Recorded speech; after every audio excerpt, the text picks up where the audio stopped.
Es un verdadero honor estar aquí hoy con ustedes en representación del Fiscal General del Estado de Quintana Roo. Actualmente estoy como directora de Derechos Humanos, tengo como año y medio, pero desde hace muchos años estoy en esta lucha contra la trata de personas. Esto es un gran cambio, no nada más el que esté yo hoy como servidor público, sino escuchar a un fiscal de Tlaxcala decir esas cifras y esos logros. Hace unos años era inimaginable siquiera que nos sentáramos con un fiscal de Tlaxcala. Tener a una senadora de Tlaxcala aquí sensible, de verdad un gran cambio. Y que Rosy y yo estemos también aquí, pues es un gran cambio, porque hace unos años desde la máxima tribuna de este país, que es el Senado de la República, cada año nos amenazaban con llevarnos a la cárcel por parar una reforma, y siempre que vengo aquí lo digo porque lo recuerdo. Bueno, yo quiero compartirles mi experiencia como abogada de víctimas de trata de personas. Yo representé muchas víctimas, tanto nacionales como extranjeras.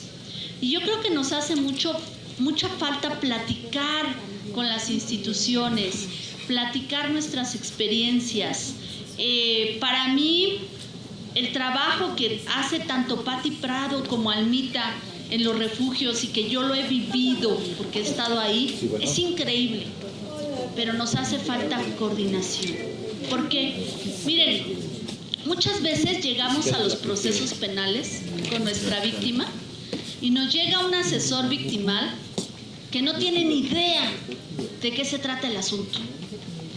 Nos llega un psicólogo que jamás ha hablado con la víctima. Es más, ni siquiera sabe qué es la trata de personas. Ni siquiera la saluda porque las prejuzga. De verdad. Llegamos a un proceso donde el abogado que las va a representar jamás platicó con ellas, y muchas veces ni siquiera de la representación social tampoco han platicado con ellas. Entonces eso es muy grave. ¿Por qué?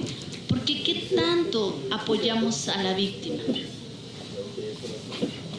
¿Cuántos asuntos, como bien lo acaba de decir el señor fiscal, si el perito ya no va, si la víctima la amenazan, se cansa o se aleja, pues nos quedamos sin prueba?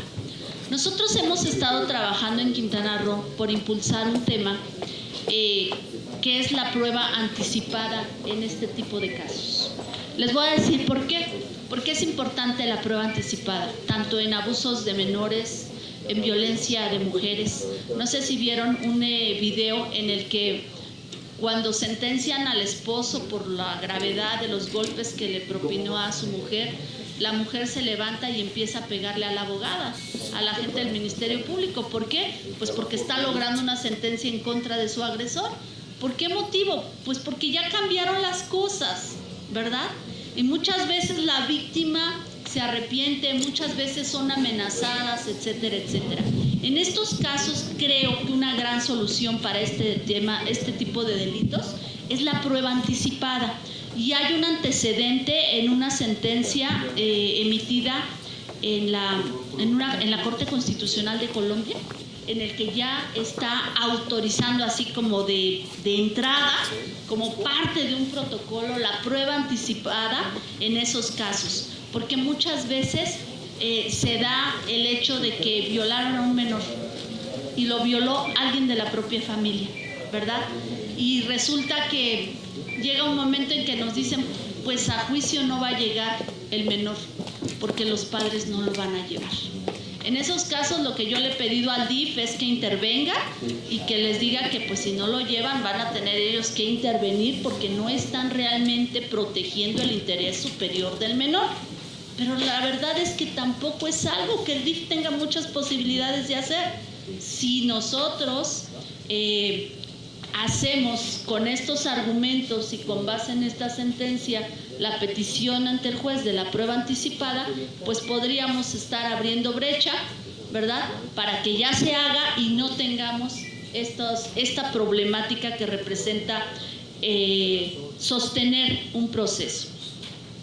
Es muy importante muchas veces platicarle al Ministerio Público que si cambia hechos, si cambia pruebas, los tratantes van a tener una defensa. Y esa defensa va a probar que esos hechos no fueron así. Y entonces lo que en algún momento se hizo con la finalidad de apoyar a una víctima, de considerar que así era más fuerte su acusación, lo que va a traer en el fondo es una libertad. ¿Sí? ¿Por qué? Porque muchas veces en el proceso la defensa va a probar que no fueron así las cosas por un mínimo detalle y que se va a desacreditar el dicho de la víctima. Un ejemplo de ello fue una víctima que un día llegó conmigo y entonces yo me acuerdo que a ella la habían captado en Sinaloa. El tratante la llevó a Tlaxcala. Allá la empieza a prostituir, la obliga a prostituirse y la hace su pareja. Era una niña realmente muy bella y en ese ínter la hace mamá de 2 niñas, ¿verdad? Y el mínimo detalle que cambió el Ministerio Público cuando ella llega conmigo a la entrevista para platicar de cómo era su asunto, para leerle y recordarle todo lo que había declarado, es que a ella, su tratante, su esposo, la dejaba ir a Sinaloa a tener a los bebés. Y entonces a la fiscal que integró eso dijo, no, pero es que eso no va a ser creíble, porque si te ibas a tener allá a los bebés, pues entonces no estabas privada de la libertad, ¿verdad? No, vamos a decir que los tuviste en Tlaxcala y que la mamá te cuidó durante esa estancia. Pues evidentemente, ¿cómo se iba a caer tan simple como con el acta de nacimiento de los bebés? Punto. Pero quien integró esa carpeta no vio hacia el futuro, vio hacia el momento, ¿verdad? Entonces, ese tipo de cosas, bueno, afortunadamente en ese caso se supo antes de la declaración ante el juez y bueno, la víctima llegó y dijo, por error se asentó así, pero la realidad es que ellos nacieron así, así, así. Imagínense qué prueba fue con la que se quedó en la mano la defensa, pues las actas de nacimiento, ¿verdad?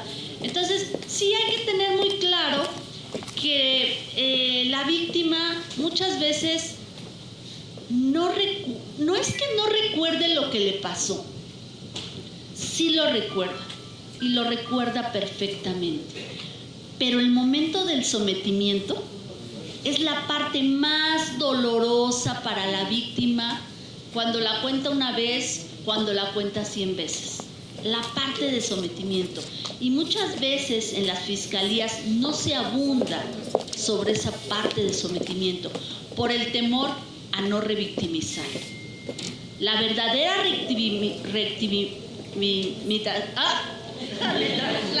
la verdadera revictimización que sufre una víctima es no acceder a la justicia.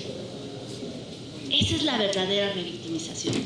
Que va a llorar, sí, y muchas veces con ese llanto saca parte del sentimiento, le sirve como alivio al alma. Entonces, sí es muy importante que le brindemos protección a la víctima, desde luego.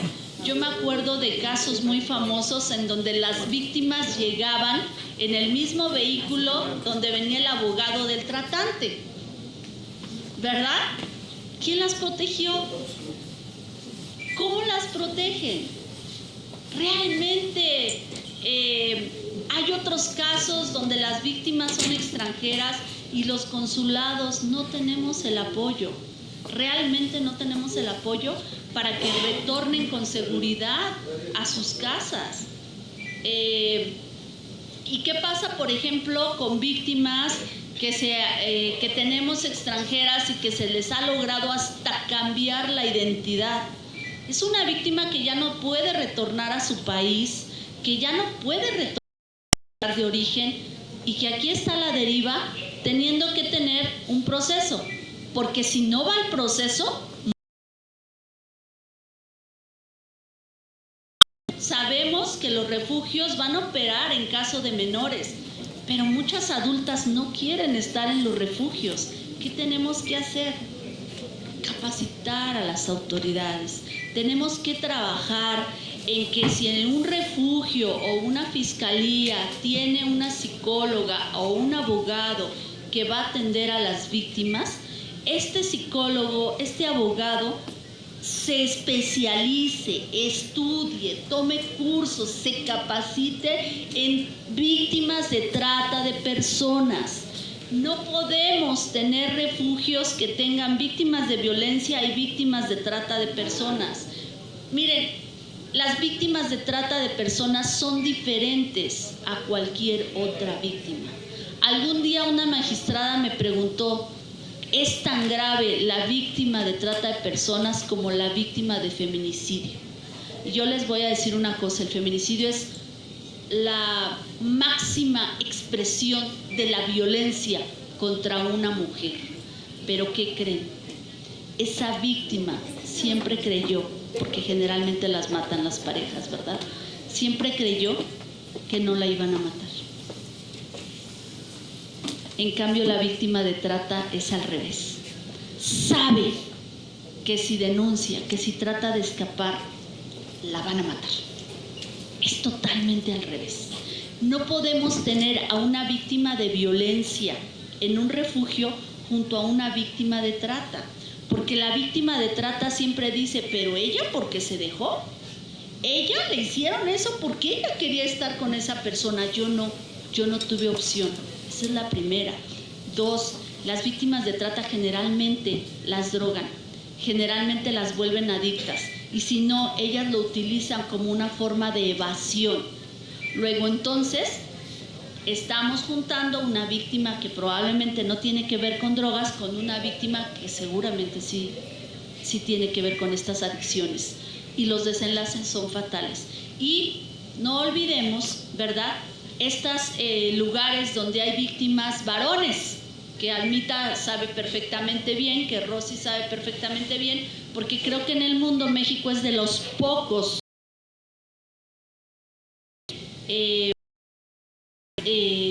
albergues, refugios para hombres varones.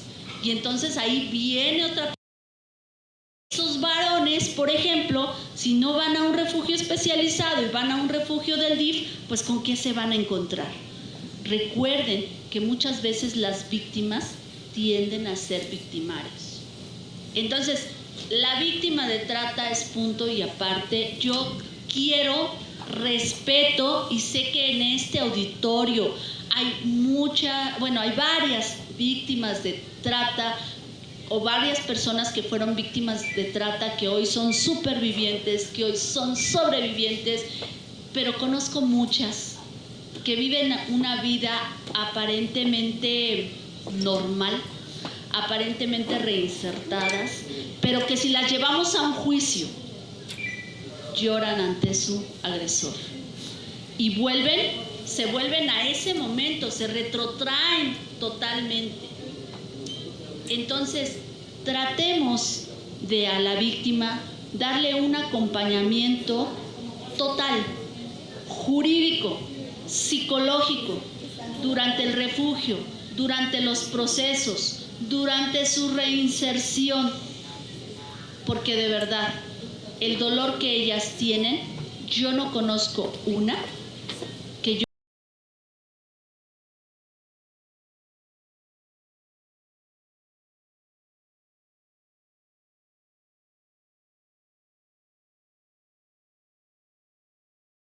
de fiscalías, sé que están de muchos lugares aquí que pueden incidir en esa atención a la víctima.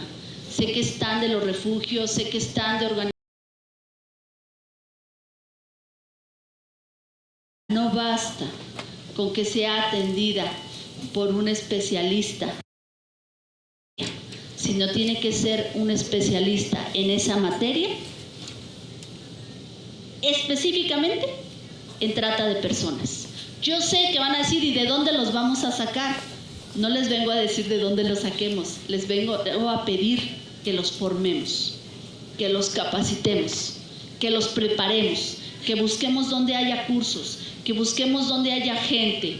Yo, sabe Rosy que siempre puede contar con el tema de que pueda compartir lo que ha aprendido en el momento que ella disponga, precisamente para ser formadores, para ser replicadores, para que haya muchos, de verdad, muchos especialistas en trata de personas. Les agradezco muchísimo esta oportunidad.